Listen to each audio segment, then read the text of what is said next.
huge glaring issue. Other times you say, this can be solved. We can actually fix this. Okay, we're going to watch film and see what we're doing wrong.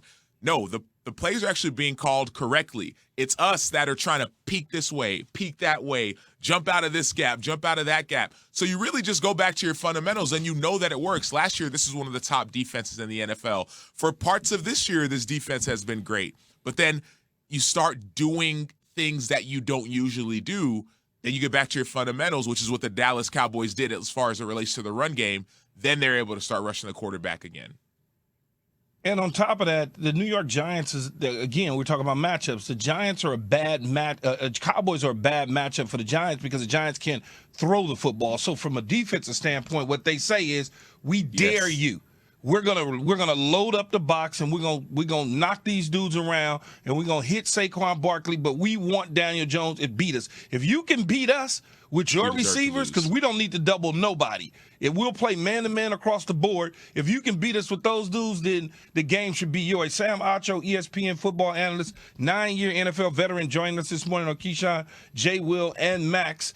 Sam, is there any concerns for Justin Fields? They go up against the New York Jets this weekend.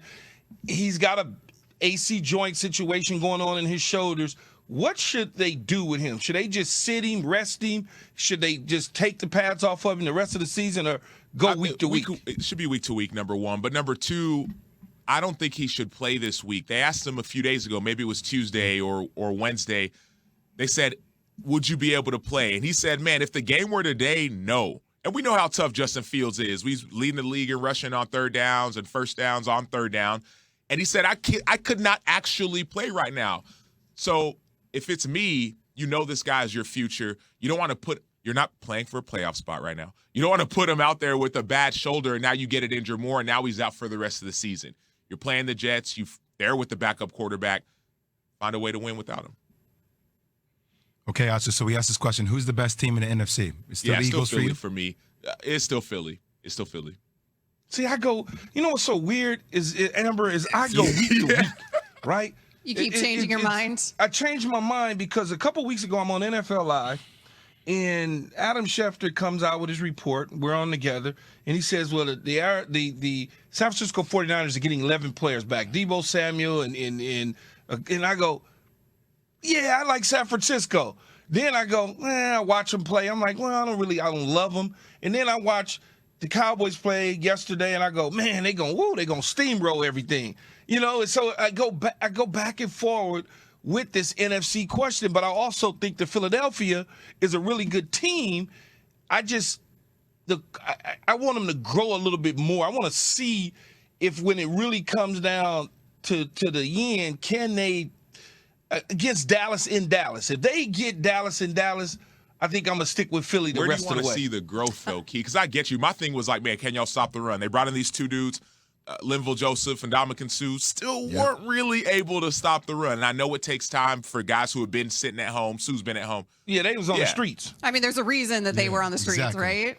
At this point in their careers. It's funny because the Eagles sitting at 9-1. We've been talking about the Vikings sitting at 9-2. Like, for some reason, there's still trepidation buying into these teams.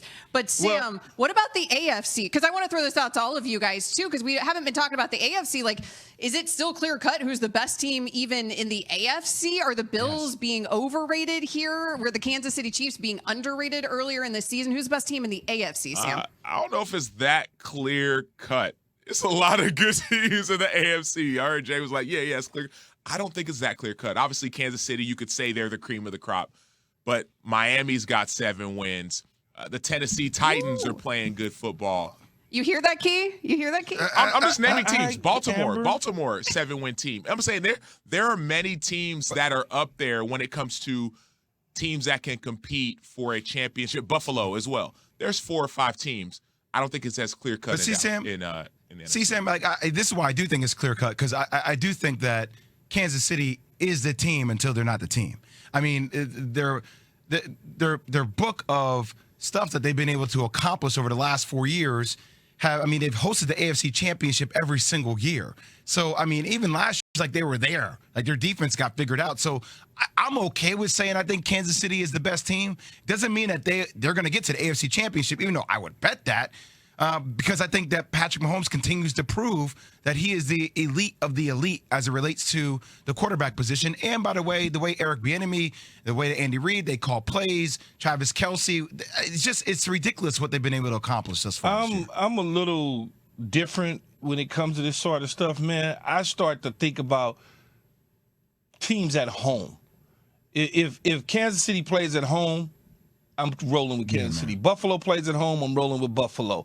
If Miami plays at home, which I don't think that they'll play at home, I think that they'll have to go on the road at some point, I probably will look at Miami and be like, okay, they're in their own environment. They feel a certain way because it's great sunshine down in the South. They can throw the ball all over the place. But if they got to all of a sudden pick up and go to Cincinnati, or pick up and go to Baltimore, pick up and go to Buffalo, Kansas City, it takes what they do well away. So it's all about the home field for me when it comes to these teams.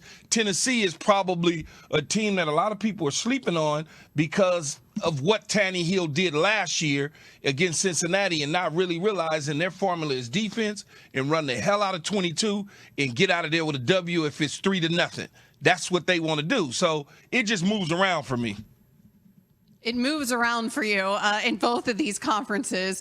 It's funny, though, because, Key, you're so zeroed in on the weather thing. And, Sam, I don't know if you know this, but Key has this thing, like, I'll believe in the Dolphins if they can win in cold weather. And you just heard it there when he was talking about, well, if the Bills are playing at home or if Kansas City is playing at home. He's very big into weather and also the home field advantage in terms of the adversity that these teams might face as we head towards a postseason here. So Key's been hating on the Dolphins this whole time.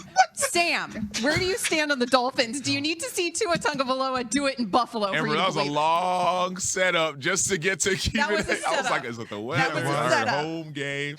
Like, should I talk about weather now, home games? I'll talk about both, and we talk about the Dolphins. I think the weather thing is a real thing because you can't simulate negative 15 degrees in Buffalo. If you're Miami, you can't simulate that. You can't simulate going to play in Arrowhead. You can't, or Geehaw Field, whatever it's called. You can't simulate that. And so that is a real thing you have to overcome. Even the whole home game versus away game. Look at the playoffs. Look at who wins. Home games actually matter when it comes to the playoffs. So there's reality behind that. See, Amber? All right, there's some reality. On the team from the South. I will say that Miami is for real. I mean, Tua. There you go. Tyreek Hill. Justin Jefferson's phenomenal. I never said they wasn't. Tyreek Hill got more receiving yards than Justin Jefferson, right? Jalen Waddle, top 5 in yards. So that Dolphins team, and obviously their defense has to step up. Chubb has to get integrated to the defense and help them make plays on the quarterback. But I think the Dolphins are for real, and Tua, I think, is for real as well. Justin Jefferson or Tyreek Hill, the better receiver right now in the NFL? Is it on who has more yards or who's better? I mean, Justin Jefferson been looking. Don't do better, whatever Acho. you do, Sam. Just say I don't want to pick because if you pick one.